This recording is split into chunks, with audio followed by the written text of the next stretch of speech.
con la reforma, las tarifas eléctricas pueden llegar a bajar hasta un 40% y es algo absolutamente real. Eso que muchos políticos de manera demagógica prometen, sí se puede lograr si hacemos esta reforma energética. Yo sí quiero desenmascarar al PRI, porque es una vergüenza lo que han hecho en la implementación de las reformas, y pongo como ejemplo reforma energética.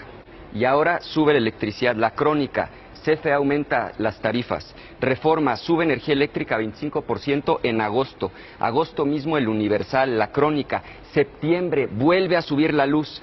Hace unos años, Ricardo Anaya decía que la reforma energética era una gran idea. 3 años después, cuando le conviene, cambia de parecer. En tan solo unos meses logramos las reformas que habían sido postergadas por décadas. Telecomunicaciones, educativa, financiera, política electoral y, por supuesto, la reforma energética. Yo no tengo duda, y ustedes tampoco deben tenerla. Vienen tiempos mejores para nuestro país. Y la historia solo confirmará que hicimos lo correcto cuando la reforma energética se traduzca de manera concreta en inversión productiva, crecimiento económico, generación de empleos, soberanía energética y disminución en el precio de los combustibles, empezando por el precio de la luz. Vuelve a subir la luz, anuncia Hacienda y CFE alzas en luz y gasolina, Excelsior, nueva alza a la gasolina, reforma dan sabadazo, suben luz, aumentan tarifas de luz. Convencido de que ha sido un periodo histórico para el país, Pascal, en los últimos meses, México vivió su transformación institucional más profunda desde que hace 100 años, en 1917, nació nuestra Constitución. Fueron tantas las reformas que no hemos terminado de dimensionar la magnitud de los cambios. Reforma laboral, educativa, de transparencia, de telecomunicaciones, política electoral, energética, convencido de que vamos por la ruta correcta. El país no va por el camino correcto. México tiene que cambiar. Yo estoy absolutamente convencido, Pascal, de que las reformas del último año han establecido a México en la ruta correcta, porque son reformas de implicación práctica, concreta, específica en beneficio de los ciudadanos.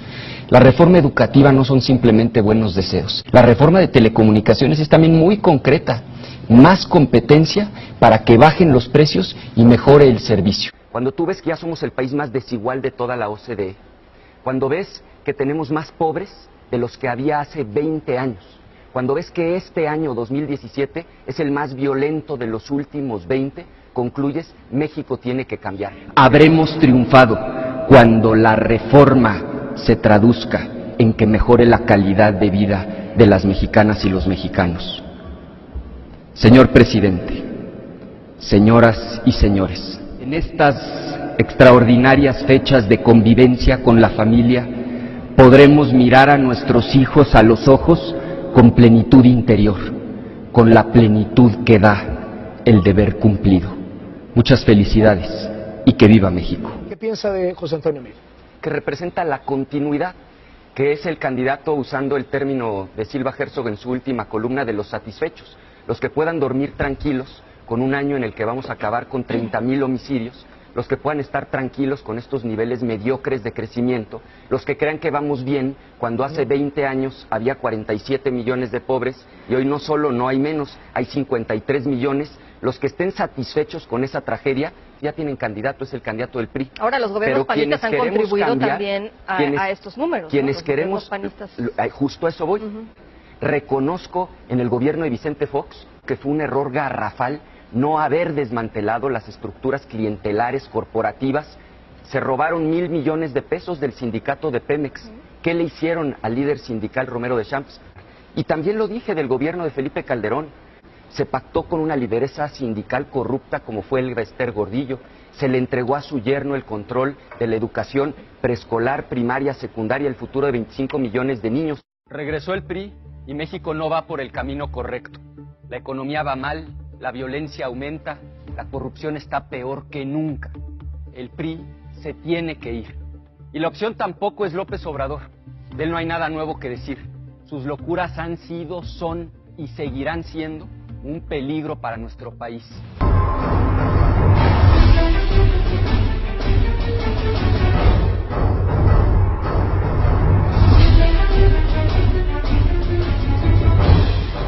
panista Ricardo Anaya será el candidato presidencial de Por México al Frente. En el sprint final dejó atrás a su más poderoso rival, Miguel Ángel Mancera. Con 38 de edad, el queretano será históricamente el más joven de los aspirantes a Los Pinos, en un hecho solo comparable a las candidaturas de Carlos Salinas de Gortari y a la de Lázaro Cárdenas, quienes fueron postulados a los 39 años. Para algunos, es el llamado Joven Maravilla, por sus habilidades para adueñarse a tan corta edad del liderazgo del PAN, haiga sido como haiga sido, y por desafiar los intereses históricos del partido. Lo instalan como un político astuto, natural, con instinto. Para otros, empero, Ricardo Anaya es el plan B de un gobierno que de la mano del sistema solo tiene una meta para el 2018, que Andrés Manuel López Obrador no se siente en la silla del águila.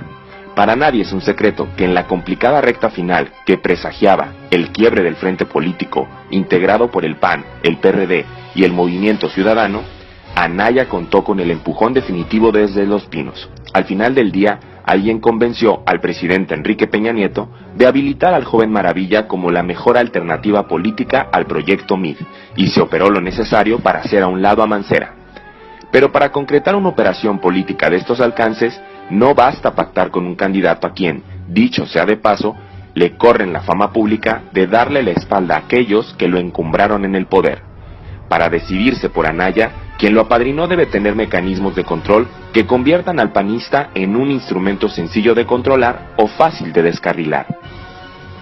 Son hechos o circunstancias patrimoniales o de vida personal que se convierten de facto en detonadores para encarrilar o descarrilar una candidatura, si se sale de control. Cuando en el 2000 Ernesto Zedillo operó su sucesión y ante el temor de que sus adversarios políticos lo persiguieran al dejar la presidencia, el entonces inquilino de Los Pinos pactó la alternancia con el panismo y con Vicente Fox. Y en el 2006, con la traición de Roberto Madrazo a cuestas, el Bester Gordillo y los gobernadores del Tucumán articularon desde su PRI la victoria de Felipe Calderón, a condición de que en el 2012 le devolvieran al PRI las llaves de Los Pinos. 6 años más tarde, en 2018, los escenarios no son distintos. MID es el proyecto político de la continuidad tecnócrata y ortodoxa. Pero frente a la eventualidad de un desacierto del candidato priista, político o de salud, el plan B es obligado, y el sistema ya votó porque esa alternativa sea Ricardo Anaya. La tecnocracia priista abanderada por Carlos Salinas de Gortari lo entendió muy tarde cuando en 1994 la llamada nomenclatura del viejo PRI asesinó al candidato Luis Donaldo Colosio. No existía un plan B y se improvisó a Zedillo como el relevo que terminó sacando al PRI de Los Pinos. Nunca más. Si por la razón que sea la continuidad con MID se vuelve imposible, el arropamiento del sistema para Anaya será inevitable. Lo que sea será mejor antes que dejar que en su tercera oportunidad López Obrador se convierta en el desafiante presidente de un México intranquilo. Para eso Anaya ya está habilitado.